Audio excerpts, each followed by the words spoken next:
Bom dia, shalom para todos, sejam todos bem-vindos. Eu sou o apóstolo Euler, terapeuta integrativo e holístico. Nós estamos dando início agora a essa jornada de treinamento para operadores de milagre, curadores. Nós vamos estar iniciando dentro dessa jornada na Escritura, entendendo que Jesus é o nosso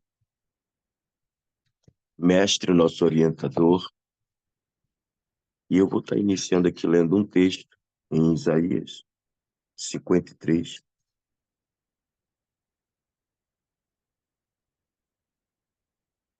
E vamos estar fazendo o desdobramento da interpretação, da visão, que significa cura, vamos estar entendendo o que é milagre e, principalmente, como nos desenvolver nesse processo de ser alguém que pode estar ministrando cura para outras pessoas. Uma vez que o Senhor Jesus, ele deixou um mandamento, alguns minutos antes de subir aos céus, ele deixa uma declaração: ide por todo mundo, pregar o evangelho a toda criatura. E ele diz: vocês vão impor as mãos sobre os enfermos e eles sararão. Vocês vão impor as mãos sobre os doentes e eles serão curados. E nós vamos estar lendo aqui Isaías 53, diz assim, ó. Certamente, Isaías 53, versículo 4. Certamente ele tomou sobre si as nossas enfermidades e as nossas dores levou sobre si, e nós o reputávamos por aflito, ferido de Deus e oprimido.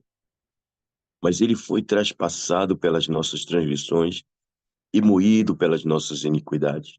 O castigo que nos traz a paz estava sobre ele, e pelas suas pisaduras fomos sarados. Outro versículo, apenas para complemento, esse de Marcos 16. São dois textos bases muito importantes para essa jornada de entendimento sobre o ministério da cura divina e operações de milagres. Marcos 16, 15, e disse-lhes: ide por todo o mundo e pregai o evangelho a toda criatura. Quem crê e for batizado será salvo, e porém não crer será condenado. Estes sinais hão de acompanhar aqueles que creem. Em meu nome expelirão demônios, falarão novas línguas. Então vamos lá, gente. Existe muita muitas mentalidades, muitos posicionamentos. É normal as pessoas darem opiniões sobre como deveria se ministrar. As pessoas baseiam muito a sua forma, o seu modus operandi em estar atendendo essa demanda de gente que precisa de cura, né, de tratamento a nível de corpo, a nível de alma. Mas nós vamos pelo viés bíblico, pelo embasamento da Escritura. Existe um pensamento onde as pessoas dizem assim que me deparei já com muitas pessoas dizendo que deveria ter um tempo muito prolongado de maturidade espiritual. Nós precisamos ter uma formação teológica para podermos iniciar essa essa maneira de ter que curar, orar por doentes. Nós temos que estar avançado, tem que ser um crente muito espiritual. E, na verdade, não. Quando o Senhor Jesus disse: quem crer, estes sinais hão de acompanhar. Quem crer. Eu tenho feito algumas ministrações em algumas igrejas e, geralmente, eu chamo todo mundo para frente, em alguns lugares, e começo a ministrar pelos dons do Espírito e chamo outras pessoas que nunca oraram por um doente. E aí eu chamo a pessoa e digo: ó, você vai obedecer o meu comando, né? Você vai fazer assim, assim, assim, e você vai ministrar. E, certa feita, uma pessoa estava com um problema também de coluna e havia uma assimetria muito grande nos seus braços, o ombro mais baixo do que o outro, e era visivelmente a coluna dessa pessoa de forma sinuosa. E eu pedi para essa pessoa esticar o braço para frente, a gente alinha os pés para verificarmos, né? Esticamos o braço para frente. Com essa maneira, essa forma da coluna, tendo essa curvatura em forma de S, em alguns casos é bem sensível, é bem sutil. Mas nessa pessoa era bem evidente. Com isso, todo o corpo fica assimétrico, porque a coluna ela é a base da estrutura óssea. Se a coluna começa a sofrer, ela começa a ficar torta, naturalmente, a bacia ela vai começar a modificar também o seu equilíbrio. O fêmur também ele vai sofrer ah, essa diferença, chegando a ponto de os pés também sofrer todo o corpo. Por quê? O corpo humano, ele precisa com os seus órgãos, o corpo humano precisa ser sustentado pela essa estrutura existente que são os ossos. Então, entenda que os ossos humanos é como se fosse uma árvore. Imagina uma árvore seca só com o caule e os gra, os ramos, os galhos. Ela carregando seus frutos em volta, tudo está em torno do caule. Então, a nossa coluna que sustenta a cabeça, o crânio, ela em volta dela, ela tem o coração, tem pulmão, pâncreas, rins, fígado, todos os órgãos vitais são como frutas ao redor desses ramos que saem da nossa coluna, digamos, que estão sustentados por essa estrutura óssea. Se essa estrutura óssea estiver com esses defeitos, com esses problemas, eu quero inclusive até dizer esse colchão tem prazo de validade. Quando você começa a dormir mal, quando a sua cama já não oferece condições de um sono bom, de um sono proveitoso, o corpo vai pagar por isso. A saúde vai pagar por isso. Então,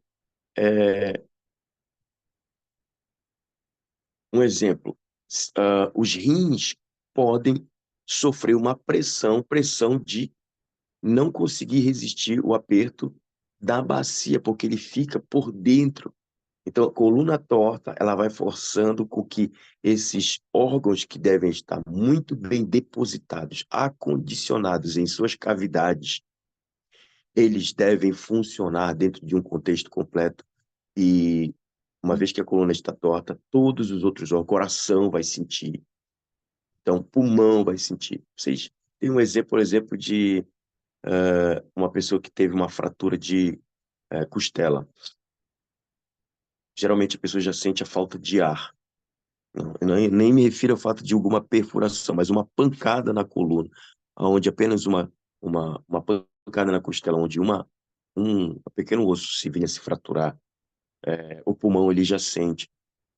Então, mas por que que eu estou sendo enfático em dar essa descrição sobre a coluna?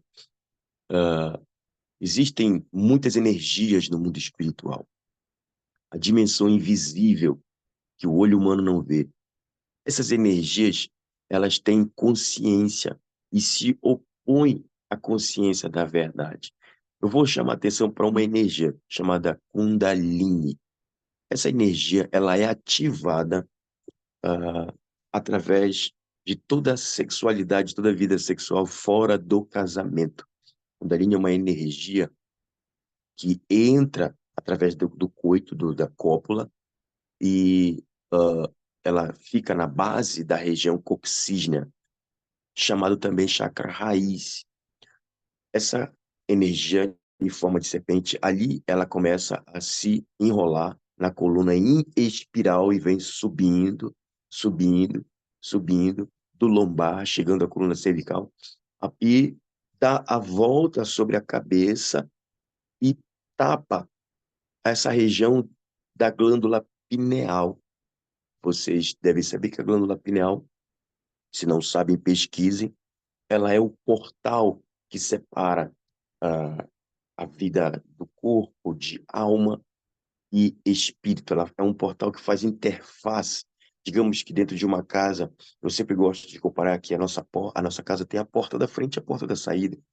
A porta da frente, em inglês, seria door, mas também existem portas dentro de casa. Por exemplo, eu tenho a porta que no corredor vai para o banheiro, e assim tem portas que fazem interfaces com outros ambientes dentro de casa. Essa porta não é door, é gate, a tradução.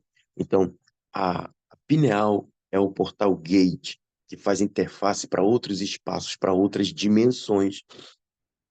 Uma vez que essa serpente vem e tapa esta parte da pineal, ah, o nível de sensibilidade espiritual, transcendental, nível de intuição fica comprometido. Exatamente. Pessoas com escolioses, é, pode-se dizer que sejam, na grande maioria dos casos, respondendo a pergunta aí, ó, escolioses, lordoses. Eu não posso generalizar que todos os problemas de escoliose e lordose sejam com o Dani, mas na grande maioria dos casos, aonde eu tenho atendido, eu identifico, porque nós, como terapeutas, como pessoas que cuidam de saúde humana, a gente nunca vai para os sintomas, não. Nós estamos sempre buscando as origens, e dentro dessa triagem emocional e mapeamento espiritual, nós vamos descobrir outros fatores. Então, gente, é, essas energias, essa energia, ela começa a apertar. Qual é o trabalho de uma cobra? A cobra, as víboras, as serpentes, elas têm as suas estratégias de guerra, de defesa e ataque, de sobrevivência. Elas ou dão uma picada com o bote, ou elas apertam até estrangular, sufocando. E eu quero ler um texto muito, muito importante, que muitos de vocês vão ficar aqui surpresos dentro dessa compreensão, porque eu não encerrei esse momento dessa energia justamente para ampliar esse entendimento. É de um texto que fala lá em João 5, onde havia a festa dos judeus, e Jesus subiu para Jerusalém.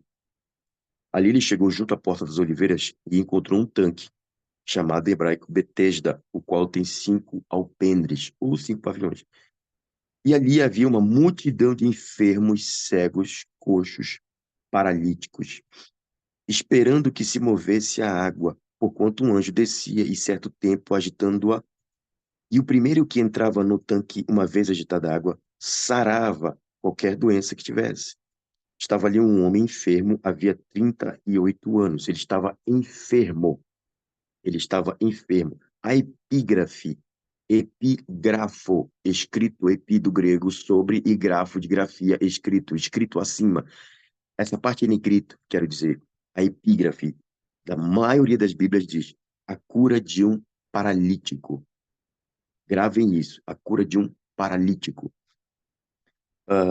No texto, versículo 5 do capítulo 5 de João, diz que estava ali um homem enfermo, havia 38 anos.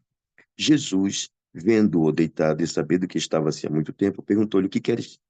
Queres ser curado? Respondeu-lhe o enfermo: Senhor, não tenho ninguém que me ponha no tanque quando a água é agitada, pois enquanto eu vou, mais uma coisa, eu quero lançar luz sobre essa pequena, essa porção, quando ele diz: Enquanto eu vou, desce outro antes de mim. Então ele disse: Jesus, levanta-te, toma o teu leito e anda. Vamos lá, gente. A nossa Bíblia, essa Bíblia traduzida para a língua portuguesa, independente da versão, é, ela tá um pouco, ela deixa, eu me refiro à escrita, a traduções. Quem traduziu foi João Ferreira de Almeida. Ele era um padre e ele não tinha acesso a, a livros, a léxicos, que são também tradutores e outros livros que dão condições de você interpretar e traduzir do original. Jesus, ele não falava grego, Jesus falava aramaico, era a sua língua materna. também falava o hebraico, mas a língua materna de Jesus era aramaico. Então, como ele era judeu, falava o hebraico. Então, a Bíblia foi traduzida no Novo Testamento para o grego chamado koiné. Essa linguagem, esse idioma koiné, grego koiné, já não existe mais. O idioma grego hoje ele é um pouco diferente. Então, nós ficamos reféns de algumas traduções, de algumas interpretações ao pé da letra. Quero repetir, a Bíblia não está escrita errado, mas é necessário a explicação, o entendimento original envolve o entendimento, e quando eu falo entendimento, eu me refiro à questão de iluminação, de um coração humilde, de um coração quebrantado, de um coração de filho, não um coração crítico, questionador, julgador, que está em guarda. Esse coração nunca conseguirá entender a mente de Deus. E, por outro lado, existe a questão de hermenêutica, de exegese, que são as ciências da interpretação da Bíblia. Então, quando você vê a cura de um paralítico, essa epígrafe, a maioria das epígrafes, ou por que não dizer que todas estão erradas, a epígrafe, tudo que está em negrito, como ah, os temas, né? Antes de um texto, de um contexto, Jesus volta da Galileia. Muitos samaritanos creem em Jesus. Essas epígrafes não são inspiracionais, não são inspirados. São epígrafes que os homens colocaram para organizar. A palavra, a Bíblia Sagrada, é, ela não possui numeração de versículos e capítulos. Quem colocou isso foi o homem. E isso também dificulta alguns entendimentos. Quem colocou achando que ia fazer bem, na verdade, acabou dificultando. Então, quando eu li com vocês, o próprio homem disse: problema, Jesus, eu quero ser curado sim. Mas quando eu não tenho que me imponha no tanque, quando a água é agitada. Aí ele vai dizer no versículo 7: pois enquanto eu vou, pensa comigo agora, preste bem atenção, eu quero que você pense. Enquanto eu vou. A epígrafe está dizendo que ele é paralítico. E ele relatou que não tem que impor a ele no tanque. Ele acabou de relatar para Jesus: eu não tenho quem me coloque no tanque. Aí a epígrafe, que o camarada bem intencionado lá colocou, a cura de um paralítico, diz que ele era paralítico. Só que ele diz: enquanto eu vou. Ué, se ele vai, como é que ele vai? Então, o homem não era paralítico. Ele era apenas enfermo. E por outro lado, existem muitos paralíticos saudáveis. Existe um monte de paralítico que está lá jogando videogame, está lá no celular, no Facebook, apresentando lives.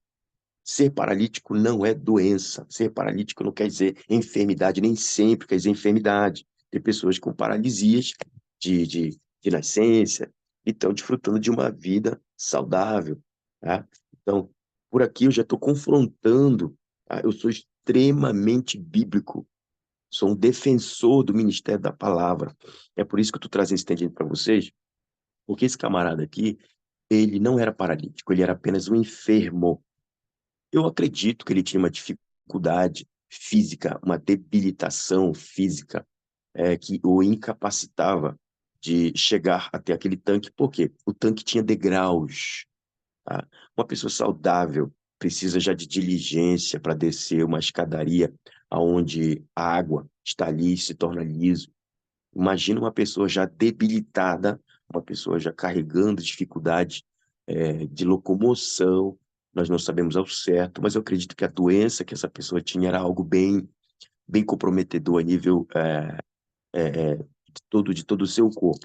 Então ele diz: enquanto eu vou, ele vai, queridos. O texto está dizendo: enquanto eu vou, desce outro antes de mim. Só isso aqui você já tira uma conclusão de como a gente deve ficar um pouco com o pé atrás com as epígrafes. Volto a repetir, a epígrafe não é revelação. Epígrafes, elas separam, dificultando a compreensão de contextos. Vou pegar um exemplo aqui para vocês. Porque como é que eu posso ministrar cura? Como é que eu quero ministrar cura se o meu manual, tá? Os médicos, eles possuem manuais. Os farmacêuticos têm um manual DEF, Dicionário de Especialidades Farmacêuticas. Ah, os encanadores, eles têm um manual Tigre para entender tudo sobre encanação. Por que que eu estou falando isso? Porque os operadores de milagre têm que ter o seu manual.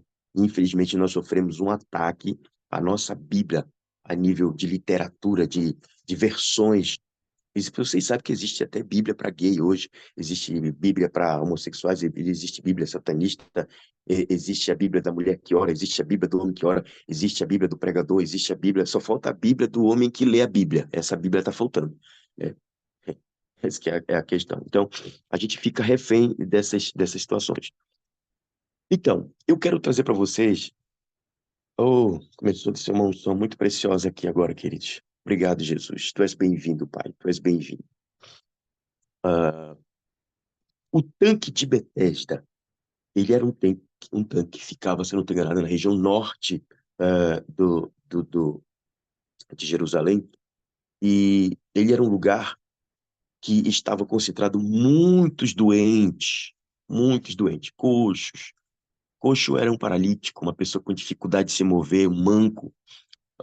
Eu acredito que ali não haviam leprosos, porque havia o leprosário, o lugar aonde os sacerdotes designava que os leprosos fossem para lá e ficavam afastados da comunidade por causa da contaminação, do contágio, porque lepra é a descrição, não da lepra como apenas o bacilo de Hansen, que vai tirando toda a sensibilidade dos nervos e a pessoa perde a sensibilidade.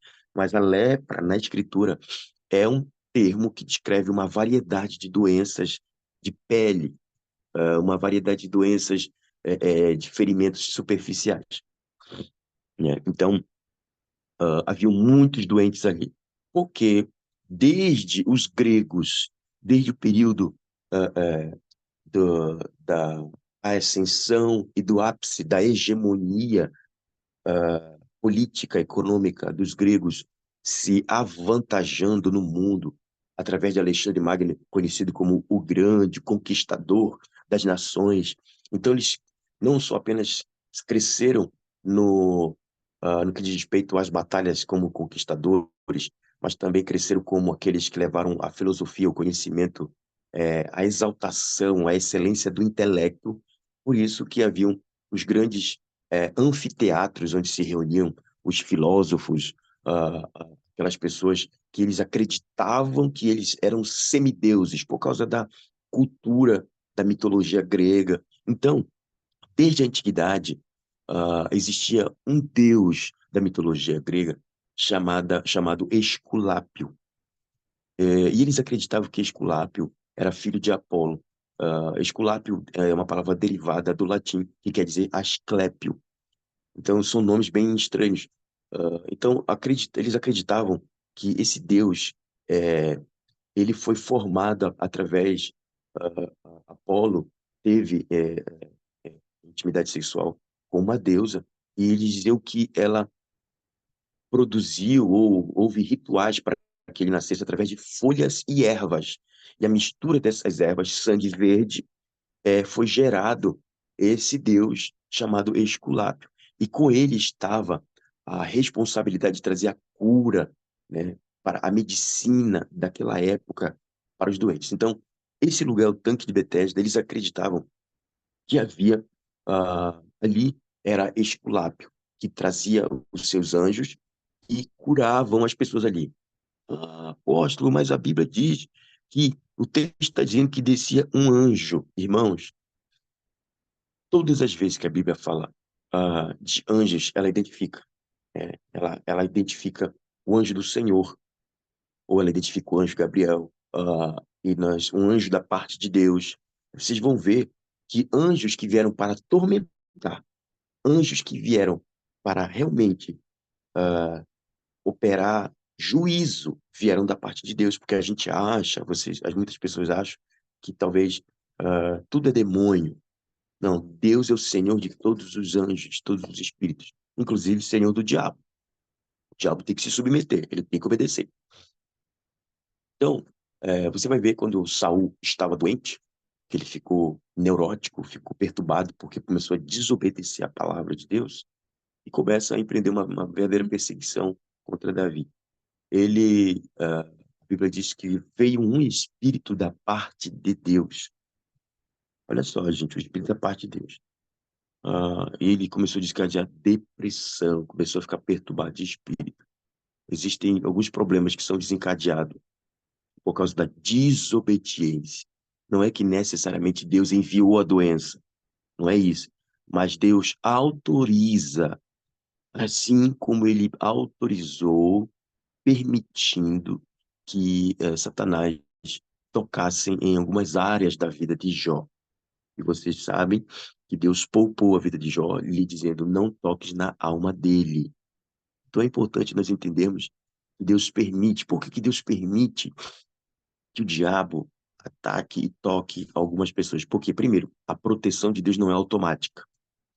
Eu sou um servo de Deus, eu sou filho de Deus, eu sou dizimista. Então, o inimigo não pode. Existir algumas proteções que Deus nos dá, mas a proteção não é automática. Nós temos que todos os dias estar restaurando o nosso altar com jejum, com orações, para que a proteção, as leis que estão estabelecidas no mundo espiritual, as leis que sustentam a vida, estejam ativadas, estejam despertadas para atender às nossas demandas. Então, esse espírito que descia não era um anjo de Deus, não era um anjo enviado de Deus. Então, o Senhor Jesus, ele foi ali em Betesda para confrontar esse principado, para confrontar essa mitologia, essa cosmogonia mitológica dessa ideia, porque era muito sofrimento, as pessoas uma por cima da outra, todo mundo doente, aquela agonia. Veja, havia uma espécie de um sorteio.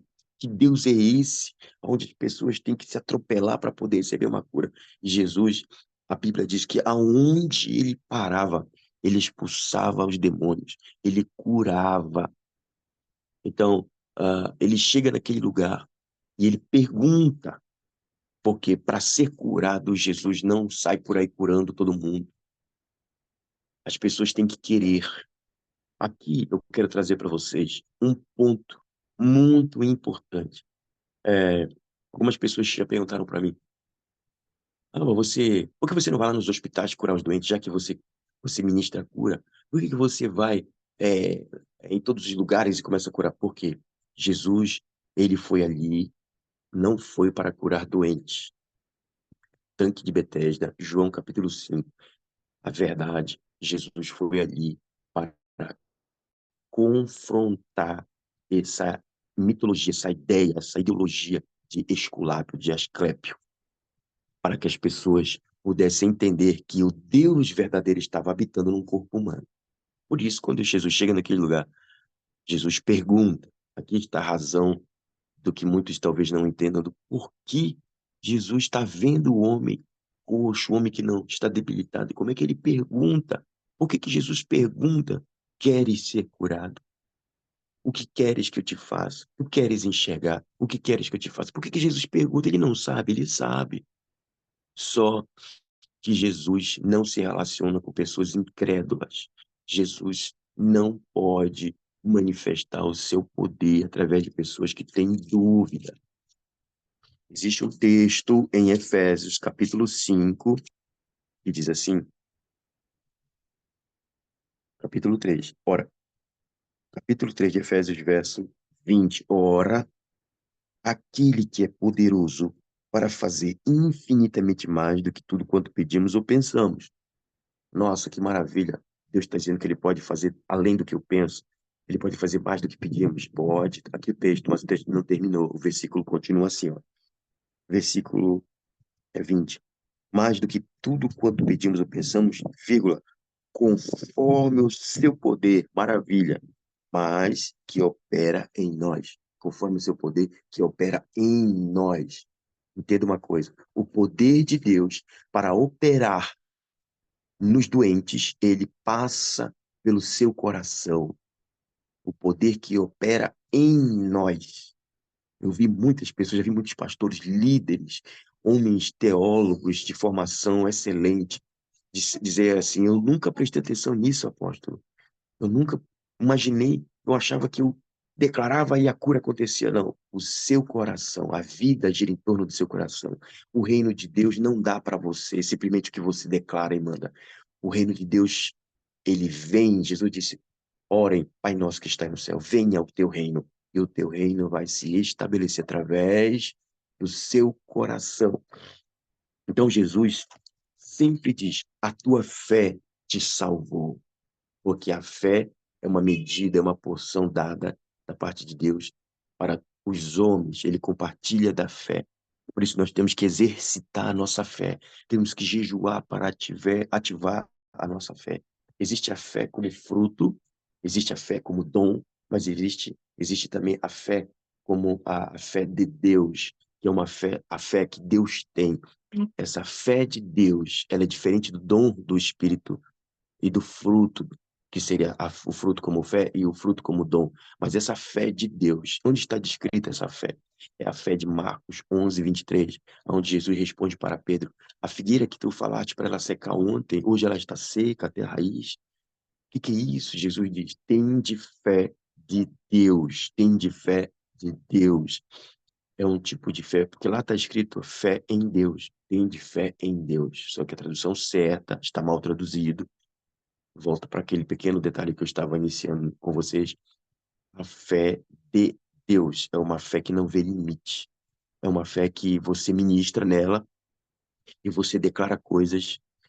Quando ela está em ação, essa fé de Deus, essa fé sobrenatural, quando você sai da reunião, quando você sai daquele momento que você ministrou, você fica pensando o que foi que eu falei para aquela pessoa. Meu Deus, eu tô com vergonha. Como é que eu falei aquilo?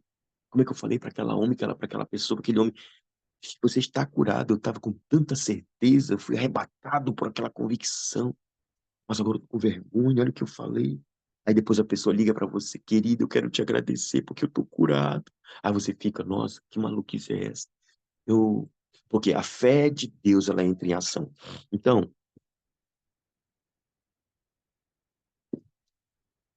João capítulo 5, Jesus vai confrontar Asclépio ou Esculápio.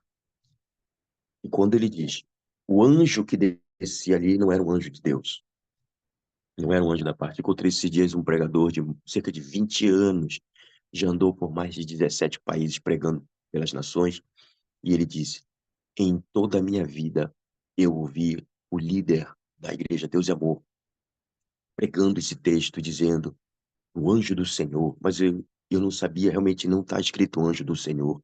Não é do Senhor, um anjo não é do Senhor, porque não está escrito. E eu fiquei impressionado com essa revelação. Eu disse: não é nem revelação, querido, é explicação histórica. É só conhecimento. Infelizmente, o que eu volto a dizer, ao longo dos séculos, a Bíblia, não a palavra de Deus. A Bíblia contém a palavra de Deus, tá? Mas a Bíblia sofreu esses ataques no que diz respeito a contextualizar, trazer o entendimento antigo para o contexto idiomático, trazer o entendimento daquilo que se propunha a passar como inspiração para a igreja da época, para o povo da época, e trazer aquilo para o contexto, princípio de contextualização, certo? Vou dar um exemplo sobre isso aqui para vocês. Por exemplo, uh, existe no Brasil, o Brasil tem uma taxa muito alta de analfabetos, pessoas que não chegaram a se alfabetizar. Quando eu estava na faculdade, eu me relacionava com muitas pessoas de outros cursos, filosofia, psicologia. Eu fiz turismo, e eu me deparava com muitas pessoas. Eu sempre fui dado a muita pesquisa, a muito estudo, sempre amei o conhecimento, a etimologia, a origem das palavras, a semântica, o sentido, noções, significações. E eu era muito procurado para fazer artigos científicos dos próprios colegas, porque eu fazia meus trabalhos, sempre tirava uma nota boa. E ele dizia, você faz para mim, eu faço, mas você tem que me pagar, querido, que trabalhador digno do seu salário. Eles me pagavam, eu fazia resenhas, eu fazia os resumos, fazia os artigos científicos. E eu explicava para eles o resumo, e eles tinham dificuldade de explicar. Além de receber um trabalho pronto, pago, né, eu tinha dificuldade. Ou seja, existe, além dos analfabetos, existem os analfabetos funcionais. São pessoas que pegam um livro e leem o livro, tá? Ele está na faculdade. E quando você pede para ele explicar, ele vai falar um monte de coisa. Ele faz inferências. É, por exemplo, ele perde o sentido original daquilo que ele deveria falar. Então, o analfabeto funcional, o brasileiro, infelizmente, de modo geral, tem uma dificuldade muito grande de interpretar. Agora, isso é a linguagem secular, é a linguagem a nível racional, cognitiva, intelectual. Quando você vai agora para a discussão, a abordagem do entendimento espiritual, exigirá muito mais sabedoria. E aqui eu quero pontuar para vocês uma coisa extremamente relevante. Quem quer ministrar cura, o ministério de cura, o ministério de operação de milagres, exige um nível de sabedoria muito maior, exige treinamento, exige você colocar à prova a prática. Pessoas com crenças de, de, de escassez, principalmente pessoas com crença emocional de escassez, terão uma dificuldade muito grande de fluir nesse ministério. Porque as pessoas dizem, eu, eu, eu nem comecei a falar dos anjos, tá? Estou falando só da dimensão da conduta do coração do que ministra a cura. Eu ainda nem falei ainda, numa outra aula eu vou estar falando sobre a assistência angelical. E nesse interim, como é que pessoas querem fluir como profeta dimensional, fluir como um profeta, eu quero ser um profeta de Deus, tal, mas a mentalidade da pessoa é cartesiana, é uma mentalidade racional, é uma mentalidade com um arcabouço de valores, como eu já me deparei com grandes intelectuais, pessoas que foram escritores, pessoas que são estudiosos, estão fazendo graduações, pós-graduação, mas são analfabetos de interpretação espiritual. É totalmente diferente. Tem que haver uma mudança de mentalidade, de paradigma. Não adianta eu dizer eu sou incrédulo, eu preciso ter o coração curado. Você precisa mudar toda a mentalidade, se esvaziar de tudo que você aprendeu. Vou pegar um exemplo. Nós, no povo cristão, sofremos um ataque de poluição de informação surreal, atroz. Um dos maiores ataques sutis do inferno é a poluição de informação, inclusive informação evangélica distorcida. Cita uma, vou citar. Por exemplo, as pessoas dizem assim, Deus está provando aquela pessoa com a doença. Deus está peneirando aquela irmã com a doença. Deus mandou a doença. Gente, isto é um absurdo ao cubo.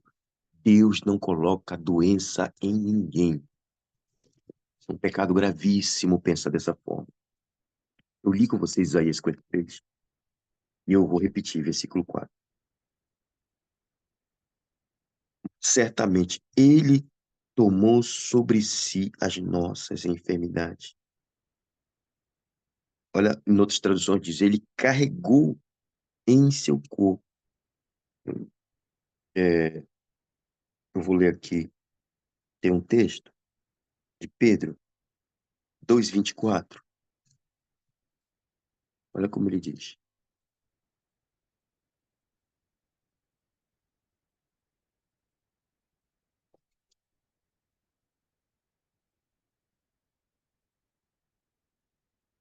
Primeiro de Pedro, capítulo 2, versículo 24.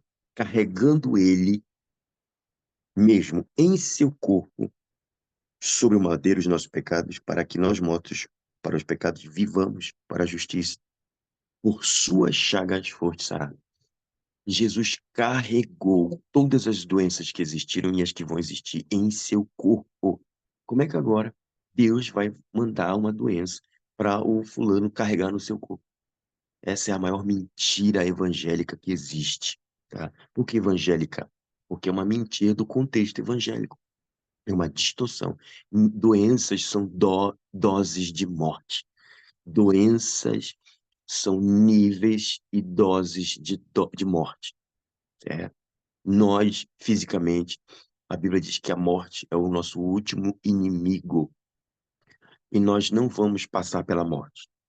Ué, como? Como assim? Não, a morte vai passar por nós, porque a morte é uma enviada, a morte é uma serva.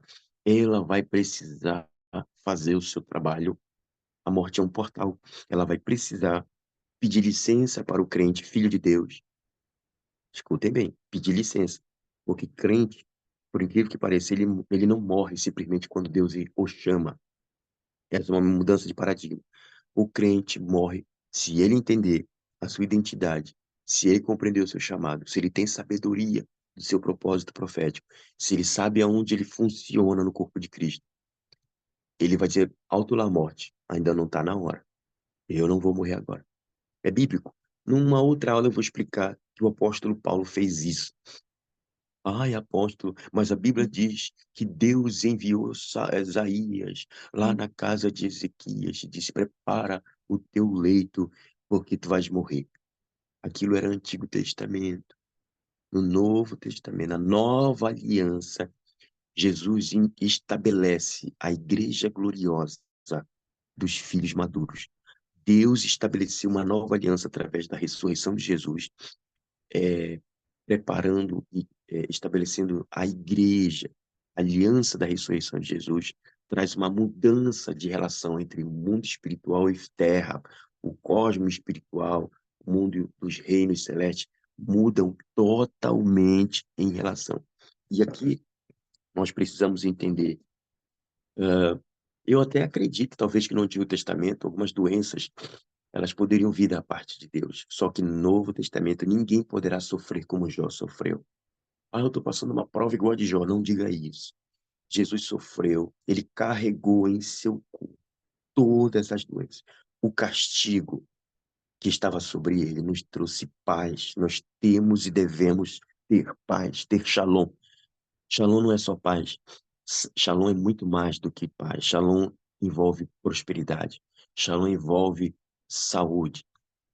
Shalom envolve provisão financeira, suficiência de provisão financeira. Então, shalom é a ausência de coisas fora do lugar. Shalom é a ausência de prejuízos. Shalom é a ausência de coisas quebradas. Shalom é a ausência de tudo fora do lugar. É tudo no devido lugar. Quer dizer, suficiência. Então, aqui eu quero deixar claro para vocês. Deus não coloca doença em ninguém. A doença vem de Satanás. Então, nunca vocês vão se deparar com muitas pessoas doentes. Vocês vão encontrar pessoas e o próprio diabo que está por trás da doença vai atacar o ministrante, dizendo: você não pode orar por ele, porque a mão de Deus está sobre ele. Você tem que discernir isso. Você vai ter que discernir. Você vai precisar estar em jejum. Os jejuns vão te dar sensibilidade para ativar em você o teu radar espiritual, para ouvir a frequência da voz de Deus no seu espírito. Na pandemia, foi o período que eu mais orei por pessoas enfermas. Algumas pessoas estavam no isolamento, não poderia mais é, é, estar junto com outras pessoas, porque a doença já estava do Covid. Vocês sabem que, na época, ela subia para a cabeça e a pessoa fica meio que em processos de ficar fora de si mesmo. E eu fui orar por um casal de idosos, de jovens, não tão idosos, senhores. E eles já estavam extremamente debilitados, andando como uma espécie de zumbi, sem, sem senso de orientação. E eu pedi para o meu sogro e a minha sogra, alguns cunhados que ficaram na porta da entrada daquele corredor. O corredor foi um pouco longo, eles ficaram na porta e disseram: não venham para cá, não venham, não venham. Eles estavam muito assustados. A sua esposa estava com os olhos roxos, fundos. E nós conhecemos eles são esbeltos, são pessoas fortes.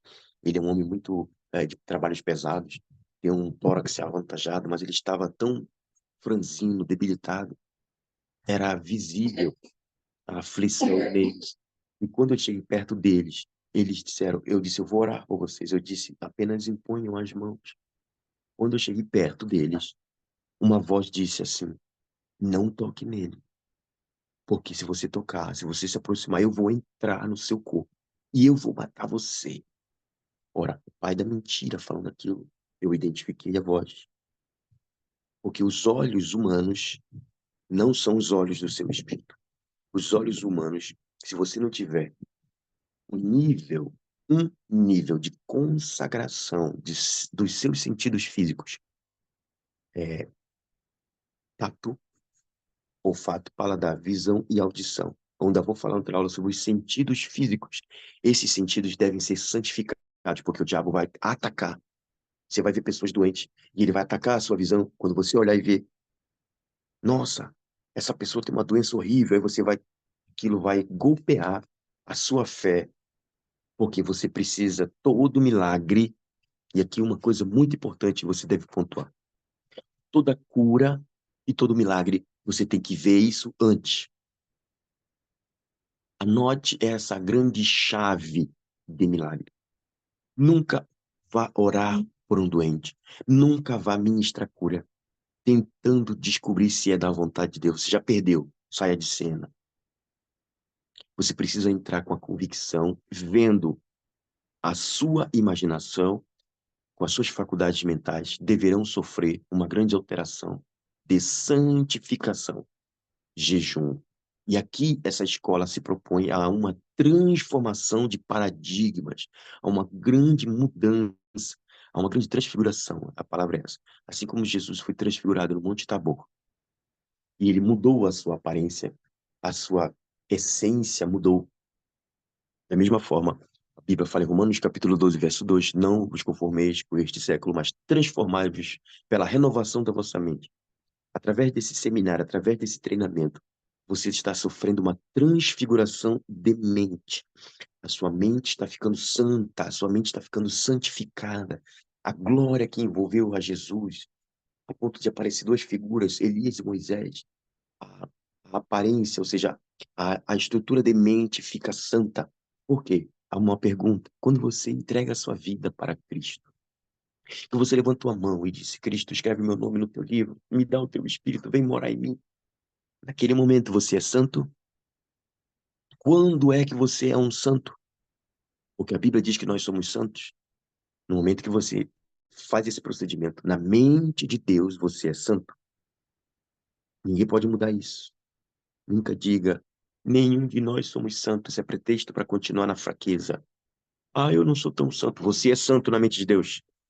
Agora, você precisa passar por um processo de transformação, chama-se metanoia, mudança de caminho dos seus horizontes meditativos. É você olhar para a pessoa doente, olhar para si. Peraí, doenças, nenhum de nós estamos livres de ficarmos doentes. Eu enfermei de ontem à tarde até à noite, eu passei mal, a madrugada eu fiquei ruim. Mas eu comecei a ministrar, comecei a ativar minhas espadas espirituais, confrontei o contra-ataque e amanheci muito bem. Não precisei necessariamente tomar remédios. Eu coloco os remédios em último lugar. Por quê? Já falei para vocês. Esculápio, Asclépio é o deus do remédio.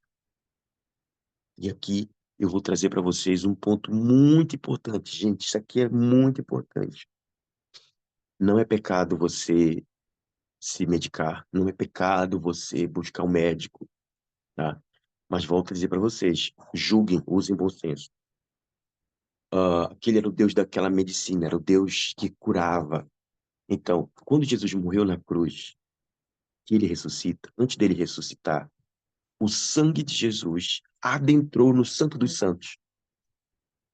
E o sangue de Jesus foi quem ressuscitou a Jesus. Vou mostrar na Escritura. Quem ressuscitou Jesus foi o sangue dele. Isto é um princípio muito importante que vocês devem anotar.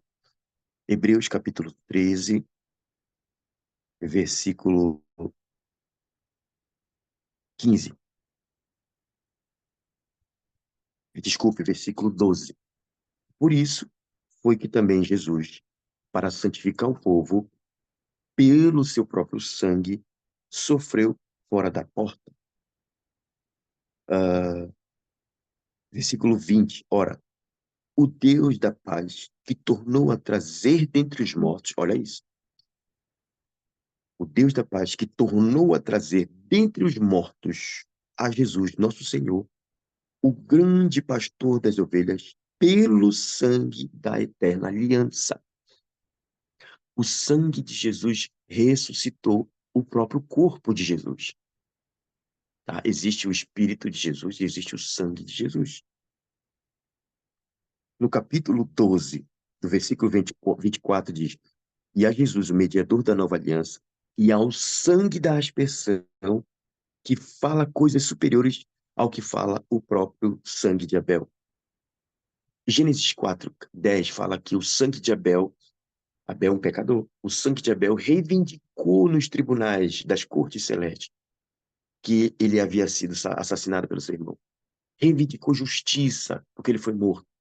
A Bíblia vai dizer que assim como o sangue de Abel reivindicou justiça, muito mais o sangue de Cristo, que no verso 25 do capítulo 12 diz: Tende cuidado, não recuseis ao que fala. A voz do sangue de Jesus fala. Então, no mundo espiritual, está declarado, quando Jesus ressuscitou, que só quem pode curar em todas as dimensões é o sangue de Jesus. Gente, gravem, anotem isso. Isso é um fundamento terrível, porque o nosso Deus é terrível. No mundo espiritual, todos os principados, todas as miríades, como a areia da praia, os anjos, no céu, no inferno, em todas as 12 dimensões espirituais, no multiverso multidimensional, nos seres e espíritos que habitam, ficou declarado que só quem pode curar é o sangue de Jesus.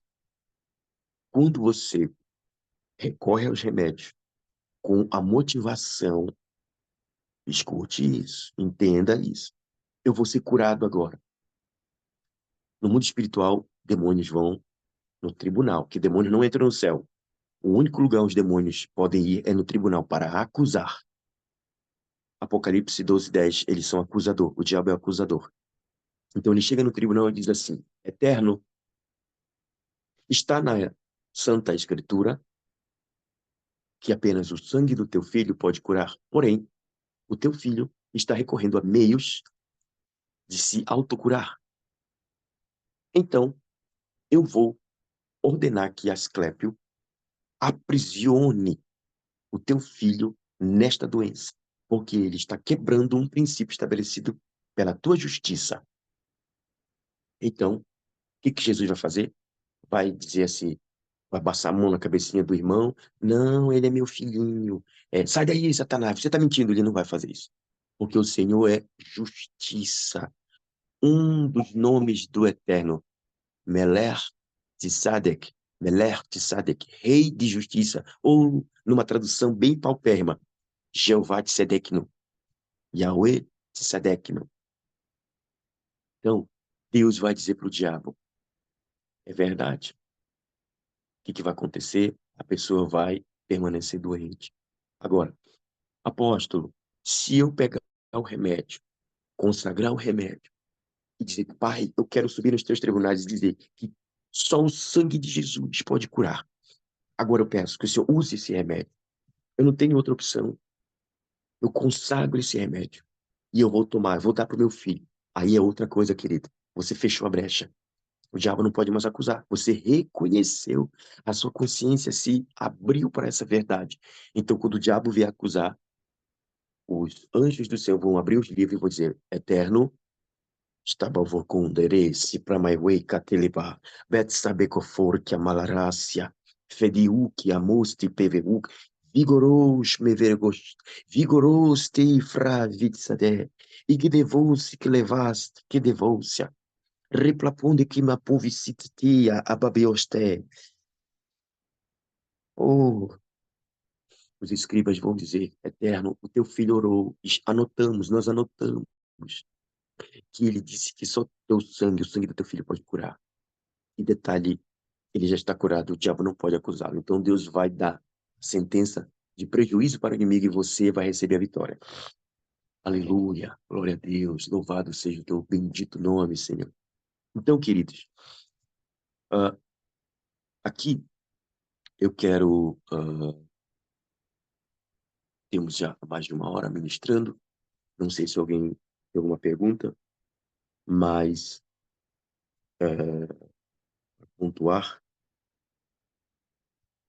dentro de todo esse fundamento, voltando para a questão da coluna, tá?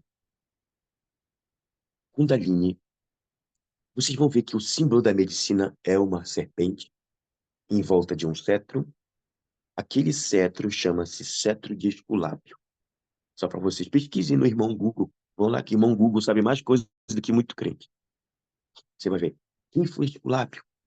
O que é o cetro de Esculápio? Vocês vão descobrir, vão ver lá. Tá um cetro, que é o símbolo da medicina. E a serpente vem em volta, duas serpentes, e ficam em cima. Ah, é esta serpente que entra na sexualidade. Muitas doenças são desencadeadas por causa do sexo ilícito. Ah, mas eu perdi a minha virgindade com o meu marido.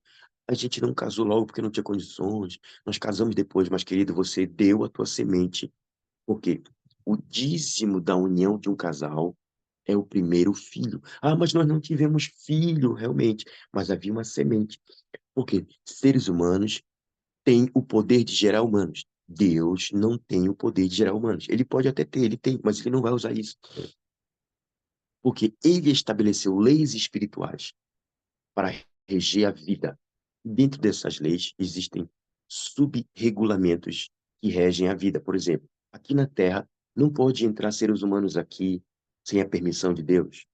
Tanto é que o próprio Senhor Jesus não quebrou esse princípio. Ele obedeceu. Ele poderia, ele é Deus, né? Ele poderia chegar aqui e descer de paraquedas numa nave espacial. Eu sou o Cristo, o Criador, o que estava no haja luz. O que disse João no princípio era o verbo estava com Deus e o verbo era eu. Ele não fez isso. O que que ele fez? Enviou o anjo. O anjo apareceu para a mamãe Maria e disse: mulher, conceberás pelo Espírito. E ela diz: cumpra-se em mim a tua palavra. Ela creu. Então, queridos, o próprio Jesus, ele veio não pelo ato sexual, mas a semente do céu se uniu com a materialidade da terra humana, a terra divina, né? A natureza humana que começa no ventre de uma mulher virgem, o Espírito entregou a semente e ela concebeu um varão. Ou seja, para entrar no contexto humano, tem que passar por essa lei espiritual de ser humano. Então Jesus, ele respeitou isso, ele não quebrou esses princípios, não. Só que a serpente entrou aqui no primeiro ritual de macumbaria e feitiçaria, que foi o diabo incorporando uma serpente. Serpente como símbolo da sagacidade, da malícia, da, da, do duplo sentido, é, o símbolo da raposa maquiavélica, digamos assim. Então ela entra no jardim, né, e estabelece o seu projeto satânico de destruição da natureza humana. Então, essa energia, ela vai colocar, através da sexualidade, fora do casamento. O que que acontece? Aqui eu vou deixar uma pequena lacuna. O que que acontece quando eu mesmo casei, depois, e perdi a virgindade? Você entregou a sua semente para... Não foi para Deus. Essa semente foi roubada.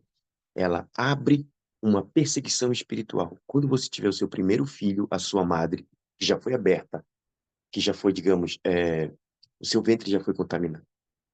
Porque quem estabeleceu o casamento não foi o homem, foi Deus. Casamento necessariamente não é quando você vai lá no altar com o padre, o bispo, o pastor, o juiz de paz, e fez a cerimônia, e você fez o juramento, os termos da aliança. Aquilo é bacana, é uma confirmação entre os homens, Deus respeita isso. Porém, na mente de Deus, casamento é mistura de sangue. Sangue também, existe sangue vermelho, existe sangue preto, existe sangue verde, existe sangue branco. Sangue vermelho é o sangue do corpo humano. Sangue verde são o sangue que é oferecido como rituais de mistura de folhas, né? As pessoas fazendo, amassando, massurando ali as folhas para fazer rituais. Sangue verde, isso o diabo pega para fazer manipulação de energia e destruir pessoas. É sangue preto, É o sangue de crianças, sangue de pessoas que morrem em acidente carbonizado, é sangue de pessoas por exemplo, Moloque recebia crianças para serem queimadas vivas, o sangue preto carbonizado. E existe o sangue branco, que é um dos mais atacados na natureza humana, que é o sêmen. A palavra sêmen e semente são gêmeas, elas são derivadas etimologicamente de um mesmo termo no original hebraico. Sêmen e semente são as mesmas coisas. Então, quando você se envolveu sexualmente com uma pessoa e depois com outra, e aí lá um dia você resolveu casar, nos termos da aliança do matrimônio, você já está casada no mundo espiritual. Você sofre ataques, você sofre perseguições, doenças são desencadeadas.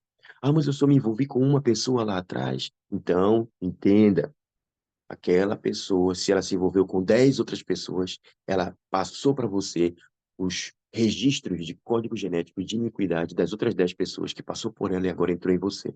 Você se modificou 11 vezes, 10 vezes daquele antigos parceiros da pessoa e agora a 11ª vez com essa pessoa.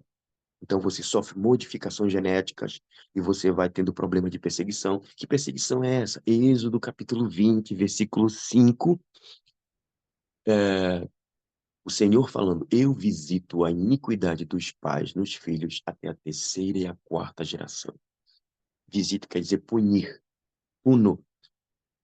Até aqui eu quero deixar claro para vocês, se alguém entendeu e precisa dar uma atenção para essa questão falada agora, me procure, nos procure, para aprofundar mais esse processo que talvez você esteja preso em cativeiros espirituais. Algumas doenças dependem também da compreensão e libertação nessa área.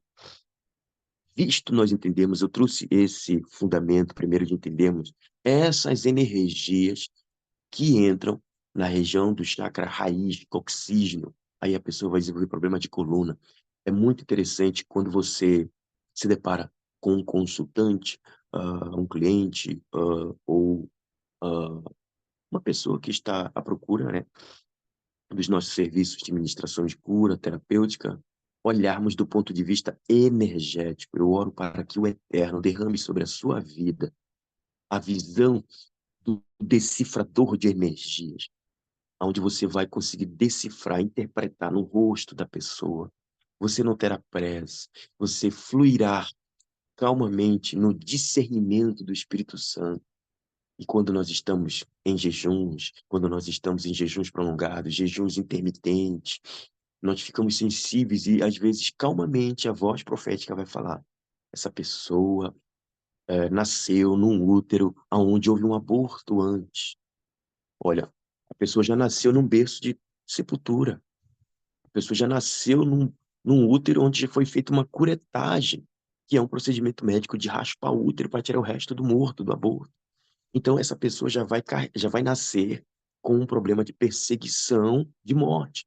O diabo vai vir. Vamos matar os sonhos dela, vamos matar os seus projetos, vamos matar a sua vida financeira. É, quem já fez resgate de cativeiro, quem já fez resgate de primogenitura, já não se preocupa mais com isso, tá? Fique livre, fique em paz.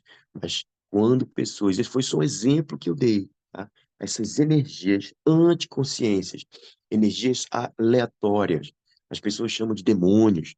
Eu prefiro chamar energias porque elas precisam se abastecer da vitalidade, da energia de pessoas saudáveis, porque os demônios, eles almejam avidamente interagir entre os seres humanos, e para um celular funcionar, ele precisa de energia.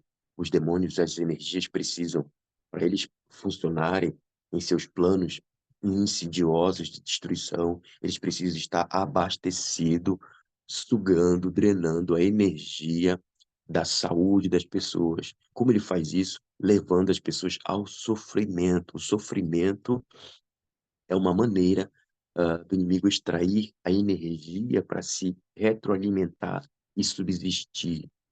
Dor não é sofrimento. Sofrimento é uma coisa, dor é outra coisa. Do ponto de vista fisiológico, anatômico, ergonômico, a dor é um processo sinalizador fisiológico anunciando ou denunciando de que o corpo quer sarar. A dor não é uma emissária do diabo. A dor é o corpo, do ponto de vista fisiológico, orgânico. Ela está dizendo assim: vamos começar a curar. A dor está dizendo: é necessário iniciarmos o processo de cura.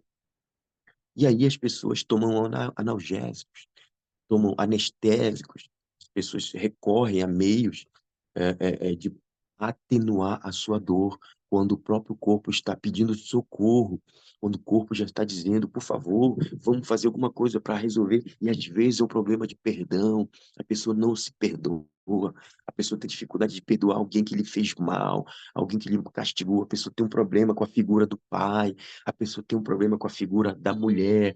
Ah, ah, existem, existem homens, eu já atendi homens que se tornaram verdadeiros Don Juans.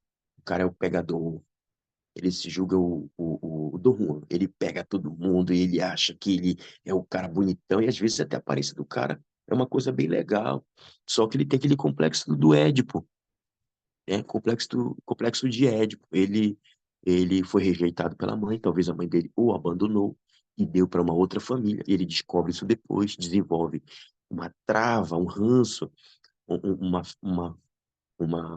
colisão na alma dele, ele sofre uma fragmentação de alma muito grande, e ele começa a desforrar. No seu inconsciente, ele começa a atacar a figura da mulher, porque lá no passado ele foi abandonado, ele foi rejeitado pela sua mãe, e ele começa a observar: as mulheres vão pagar por isso. Então ele sai, entra na vida de uma mulher que destrói a vida financeira dela, porque esse homem ele é uma sepultura para o inferno, para Lilith, tá? O mundo espiritual é um comando de um panteão de principados, que são espíritos que tiram a energia da prosperidade de mulheres incautas, mulheres que estão se esforçando, lutando para trabalhar, lutando para conquistar sua empresa, até desenvolveram uma energia de mentalidade próspera, de empoderamento. E aí se encanta com a imagem do Dom Juan, o cara é o garanhão, e aí ela quer aquele homem para ela, só que passa um tempo depois, menos de um ano de casamento, eles se divorciam porque aquela estrutura de perseguição que está programada no software, no seu inconsciente daquele homem, ele vai seguir adiante no seu projeto, sem saber, até muitas das vezes, ele tem um estilo de vida que é colecionar mulheres. Então ele vai levando as energias dessas mulheres, porque também ele se retroalimenta e também entrega essa energia para o altar de Jezabel e de Lilith. Queridos, isso é muito sério, é muito sério. Conheço mulheres que eram empresárias, mulheres bem-sucedidas, que se envolveram com pessoas nessa conduta e toda a prosperidade delas desceu pelo dreno, aqueles homens receberam e elas ficaram com a sepultura que eles tinham.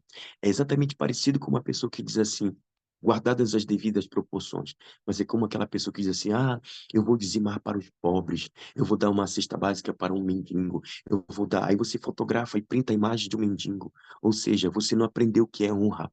Você quer honrar o mendigo. O mendigo vai honrar você, porque você dá para ele o seu dízimo, você dá para ele a sua parte do seu dízimo, e você vai receber dele a sua mendicância. O que o mendigo tem para dar? Há um princípio estabelecido de honra, porque Jesus não era pregador de versículos, Jesus era pregador de honra. Ele veio pregar, estabelecer os princípios da honra. Primeira vez que ele ensina os discípulos dizendo: quando vocês entrarem numa cidade, se alguém rejeitar vocês, não se preocupe, porque estão rejeitando eu que o enviei. Ou seja, se alguém aceitar vocês como profeta e der um copo de água para vocês, esses vão receber galardão de profeta, porque a unção que vocês aceitam, o ensinamento que vocês aceitam, você se submete a uma orientação, a unção dessa instrução vem para você. Então, quando você honra isso também com oferta, quando você honra esse ensinamento com dízimos, a honra, né, do óleo sacerdotal da prosperidade para reinar, para governar em todas as áreas da vida, vem para você também. Foi por isso que Paulo escreveu para a igreja de Gálatas, capítulo 5, dizendo assim,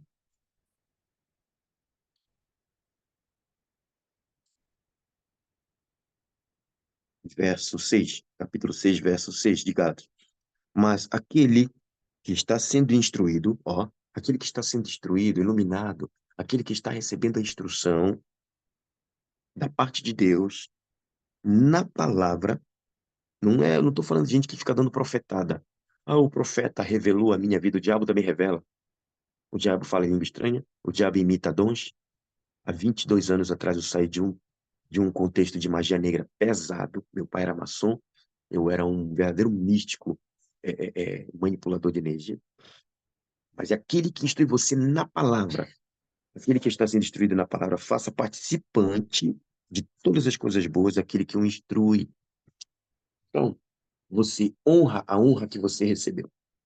Então, é mais ou menos parecido quando você ah, está num afã de construir uma família, está num afã de avançar no seu contexto financeiro, né? Vale ressaltar uma coisa muito importante: dinheiro, na mente de Deus, dinheiro não deve ser concebido de forma quantitativa. Eu, eu sugiro que você anote. Na mente santa do Eterno, nos princípios, nos tribunais, nos documentos dos anais eternos, Deus não concebe dinheiro de forma numérica, quantitativa. Deus não chega com um anjo e diz assim: chama aí o anjo da tesouraria. É, deixa eu criar aqui um nome, o anjo da finança, sei lá. Diz aí para mim quanto é que eu tenho no meu caixa. Ah, tem tantos. Deus não tem isso. Na mente de Deus, dinheiro é energia. E a energia do dinheiro, aonde, apóstolo, eu vou localizar? Já que na mente de Deus dinheiro é energia, o dinheiro se move entre as pessoas, muito bem. Agora, onde é que o dinheiro se movimenta na vida das pessoas na terra, do crente, na sua vida emocional? É na vida emocional que o dinheiro, com a sua energia, se movimenta. Se uma pessoa carrega um estado de espírito, se ela está acorda de manhã, vibrando a energia da preocupação. Preciso pagar uma conta. Existe uma emergência, eu preciso prestar conta. A fatura. A pessoa sempre está retornando a problemas mal resolvidos. Certas crenças sobre o dinheiro que a pessoa fica ruminando. Além dela ser colocada naquele ambiente, essa energia mantém ela aprisionada nesse ciclo. O estado de espírito de alguém que ah, tem essa mentalidade de que o dinheiro é sujo, de que o dinheiro só quem é trapaceiro que pode enriquecer. Então, eu estou deixando esse pequeno gancho aqui sobre finanças, porque também nessa escola de cura, nós também queremos ser curados na nossa vida financeira, né? Então, lembre-se, você não pode separar o ministério de Jesus. Eu falei, percebam, nesse seminário eu falei sobre sexualidade, a semente, falei sobre vida emocional, falei sobre ministrar cura, mas também falei sobre educação financeira. Quem estabelece princípios de educação financeira é Deus, é o Eterno, é Ele que traz para nós a fonte, a nossa semente. Gosto de dizer duas coisas. Eu não preciso ter dinheiro para ter paz. Eu preciso ter paz, shalom, e o dinheiro virá. Quando você está no estado de espírito de abundância, de apreço, de merecimento, eu mereço, eu sou capaz, Deus me fez uma identidade com Ele, eu sou uma versão de Cristo, eu sou um pequeno Cristo na terra, eu mereço sim, muitos disseram que eu não merecia, eu mereço, eu posso, eu sou capaz, eu tenho um pacto com a prosperidade, eu tenho um pacto com a riqueza, eu tenho os códigos genéticos de realeza, e quando você de fato não fala da boca para fora, mas você exaure essa energia, você está muito bem estabelecido nessa identidade. Isso é Shalom. Aí o dinheiro vai vir você, vai vir pessoas. As pessoas vão olhar o seu perfil e vão dizer: eu preciso falar com essa pessoa, eu preciso aprender isso, eu preciso entender a honra, eu quero ser honrada, eu preciso entender como é que eu quero que a vida me honre, os meus negócios me honrem, os meus funcionários me honrem, os meus clientes que estão me devendo me honrem. Se você não honra a Deus, quando você clama para Deus, Deus envia uma bênção, Deus envia um profeta. Deus não vai enviar a bênção do céu, queridos. A bênção não vem do céu. A bênção vem na mão e na boca dos sacerdotes, dos profetas que ministram a palavra, literalmente. E a boca dele vai desatar a bênção sobre a sua vida. Então, se você quer honrar quer ser honrado. Você quer que a sua vida, Senhor, meu marido não me honra, meus filhos não me honram, porque você também não está honrando. A Bíblia diz em Romanos 13, toda autoridade estabelecida por Deus na terra, toda autoridade. Eu quero ter autoridade para governar. Você não está governando porque você não está honrando uma autoridade. Eu quero curar doente. Por que que essa doença passa 3 anos e essa doença volta? De 3 em 3 meses essa doença volta. Por que que essa doença é crônica? A palavra crônica vem de cronos. Anotem isso. Crônico vem de cronos. Quem é Cronos na mitologia? O deus que mede o relógio do tempo humano. Inclusive teve um papa, Constantino, imperador, em Roma no ano 313, depois da era cristã, na era cristã. Ele fez um grande patrocínio, um grande elogio para o Papa Gregório, e ele criou o relógio gregoriano para ajudar o deus Cronos, sem saber, talvez acredite que Cronos é um principado, né? É um príncipe. Ele persegue o sobrenatural, as curas. Então, Cronos quer dizer crônico. Irmão Wendy, pega essa aí, que isso aqui é bem tremendo, viu? Doença quintária da área terapêutica, né? Ah, a Wendy que trabalha nessa área, nós trabalhamos também como terapeuta, né? Atendemos como terapeuta, numa vertente mais particular, mas você vai se deparar que pessoas estão presas num loop, tá? De um tempo. Quando a pessoa diz para você assim, ó, eu já me divorciei a cada 3 anos. Tem uma doença que de 2 em 2 meses ela volta. Crônico é porque Cronos está no relógio dele. Então tem que haver um confronto, uma renúncia contra essa coisa. Então, gente, a energia Kundalini é uma das primeiras que vem impedir a visão espiritual, dificultando você de receber pela fé o seu milagre, tá? Milagres não acontecem por acaso. Todo milagre e cura não acontece. Deus naquele dia reservou no seu tempo, na sua agenda, e Deus usou o irmão, o apóstolo para curar. Não, não é assim. Milagres são provocados. Nos deu um princípio, o próprio Senhor Jesus.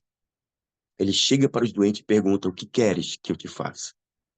Ele está preparando o cenário no coração daquela pessoa para receber a cura. O cego Bartimeu estava no caminho, na beira do caminho. Ele, ele já tinha tirado da sua capa que identificava ele como mendigo, porque eu entendo que a prefeitura de Israel, naquela época, dava a capa para os mendigos porque eles viviam de pensões. Eles viviam de ah, eventualmente ele ganhavam valores do governo e era sustentado. Então aquele mendigo estava ali e a maioria dos mendigos, dos doentes, não querem ser curados. Muitas pessoas não querem ser curadas. Nem todo mundo quer ser curado. Eu tenho um amigo, um apóstolo, que ele ministrou cura auditiva numa moça. Essa moça era surda de nascença e usava aparelhos. E ele foi na igreja, ministrou, diante de toda aquele, aquela congregação lotada. Ele segura os aparelhos na mão, faz os testes, ela liga para sua mãe e todo mundo é impactado. Ela ouve muito bem, ouve do outro lado. É coisa tremenda. Passa-se um mês depois, ah, o pastor recebe uma ligação de ameaça, onde a parente diz assim: se você não tirar aquele vídeo da internet, nós vamos processar você, porque a nossa família vivia da pensão ah, da nossa filha. Ela recebia do INSS, alguma coisa. Todo mês ela ganhava um valor e nossa família era sustentada. Então, nós não temos mais como receber isso se o INSS souber. Então, nós vamos processar você. A nossa filha não foi curada, não. Ela foi curada, veja só. Então, o pastor ligou para aquela igreja, pastor, o que está acontecendo aí? O pessoal está me ligando aqui. Aí o pastor disse: apóstolo, eu estou até com vergonha, me perdoe. Eu sei, ela está curada, assim. ela está super feliz, mas ela veio contar para nós que a sua mãe lhe ameaçou, lhe confrontou e disse para ela começar a negar isso. Ainda que ela continue curada, mas ela tem que negar por causa da pensão. Então, tem muitas pessoas. Crescer envolve se engajar em pagar o preço. Crescer para ser curado, crescer para ser melhor em tudo, crescer para ser a melhor esposa, crescer para ser o melhor empresário, empreendedor, crescer para receber cura. Por isso, nem todo mundo quer ser curado. Não adianta você ser o que ressuscita os mortos se a pessoa disser não quero. Por isso que Jesus chegava com os doentes. Tu queres ser curado? Eu vi que tu tirou a capa ali. Eu vi que tu está renunciando o salário de Israel como pensionista que ganha aquele que está sendo bancado como mendigo. Eu sei disso. Mas você de fato quer isso? Jesus quer ativar a autocura, que é pela fé.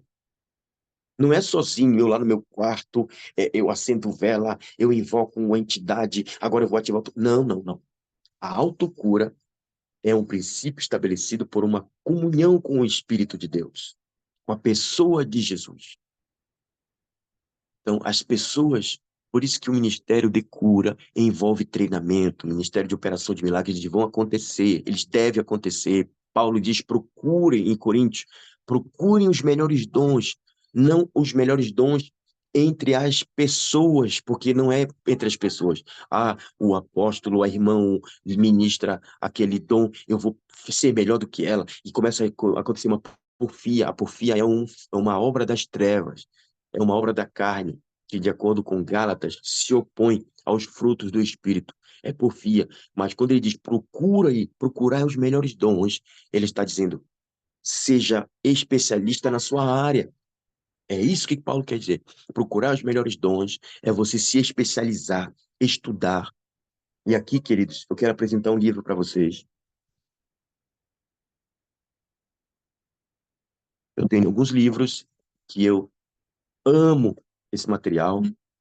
Primeiro esse, Jesus, aquele que cura, e Double Canyon. É um livro bem bom. É uma linguagem um pouco antiga, porque é um livro antigo, deve ter uns 50 anos, mas é um livro muito bom, tá? Esse livro aqui, se vocês lerem só a biografia desses homens, eu conheci um pastor que era da igreja presbiteriana. Milagres, eles não acreditam nessas coisas, não acreditam em orar. A presbiteriana tradicional, não acreditavam em cura nem nada. E ele leu esse livro aqui, Curar Enfermos e Expulsar Demônios, de T.L. Osborne. T.L. Osborne. T.L.Osborn. T.L. Osborne. E ele passou a ministrar milagres sobrenaturais, queridos. Só de ter lido esse livro aqui, começou a jejuar, começou a aplicar os princípios ali. O livro é um manual de guerra espiritual para, sobretudo, ministrar cura. Amém?